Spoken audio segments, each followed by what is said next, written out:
নমস্কার বন্ধুরা, মালতী কিচেনে তোমাদের সবাইকে স্বাগত। আর দারুণ স্বাদের একটা চাটনি নিয়ে এসেছি, একটা টক ফলের চাটনি। ভীষণ ভালো খেতে হয়। অনেকে টক করে খায়, আবার অনেকে চাটনি করে খায়। তো এটাকে আমরা টক ফল বলে থাকি। আবার ঠাকুমার মুখে শুনেছি চুপই ফল, আর মা বলতো টক ফল।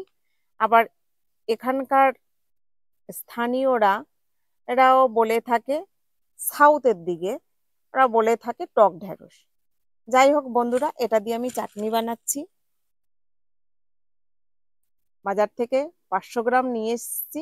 অনেকদিন ধরে ভাবছি কিনবো কিনবো, কিন্তু সময় হয়নি। আজ পেলাম, নিয়ে এসেছি। তো এটাকে পরিষ্কার করে ধুয়ে নিয়েছি। এবার দেখো কিভাবে ছাড়াতে হবে। শুধু এই যে পাপড়িটা, যে উপরের যে অংশটা, এটাকে নিতে হবে। আর এই যে গোল মতন যে ফলটা, এটাকে ফেলে দিতে হবে। মোটামুটি এইভাবে সমস্তগুলো ছাড়িয়ে নিতে হবে।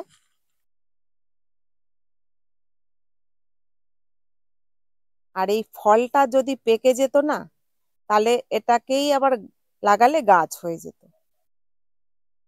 তো এখানে আমি সবগুলো ছাড়িয়ে নিয়েছি। আর এই দেখো ফলগুলো।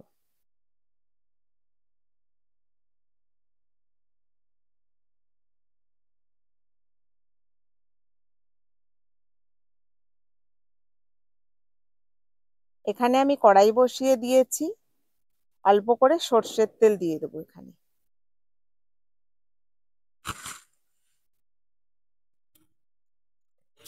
এখানে আমি সর্ষে ফোড়ন দিলাম। পাঁচফোড়নও দেওয়া চলে, কিন্তু আমার সর্ষেটা বেশি ভালো লাগে, সেই কারণে আমি সর্ষে ফোড়ন দিলাম।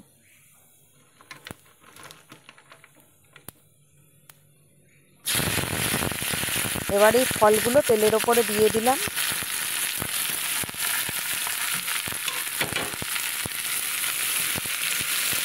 এবার একটু নেড়ে নেব। এটা নেড়ে নিলে না, একটু নাড়াচাড়া দিলেই মনে হয় একদম নরম হয়ে আসে। ভীষণ টক তো হয়তো সেই কারণে। আর এটা একটু লোদ লোদ মতন হয়।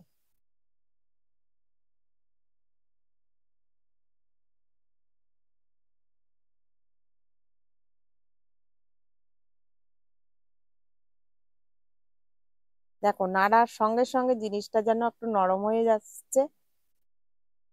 সামান্য লবণ দিয়ে দিলাম।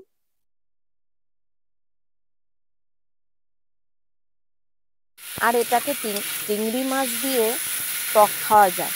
টক করলে ঠিক এই ভাজা ভাজা যেই অবস্থাটা রয়েছে, এইভাবে রাখতে হবে। কিন্তু আমি যে চাটনি করব, সেই কারণে আমাকে একটু জল দিতে হবে।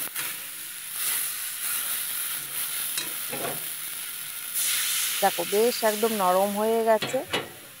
সামান্য জল দিয়ে দিচ্ছি।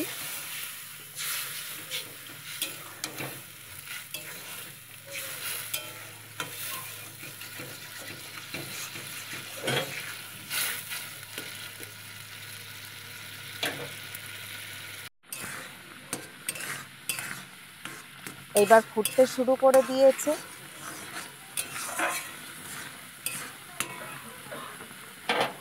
দেখো কেমন যেন একটা উপর থেকে ফেনা ফেনা মতন হয়ে এসছে। এটা যদি ভাজা ভাজা হতো তাহলে এই ফেনা ভাবটা থাকতো না। এখানে দেখো 2 চামচ চিনি দিয়ে দিলাম। 2 চামচ বলবো না, 2 হাতা চিনি দিয়েছি। প্রায় এখানে চিনি আছে 150 গ্রামের মতো। কিন্তু আরও চিনি লাগতো, যেহেতু তোমাদের দাদাভাই একটু টক টক পছন্দ করে, সেই কারণে চিনির ভাবটা একটু কম দিলাম।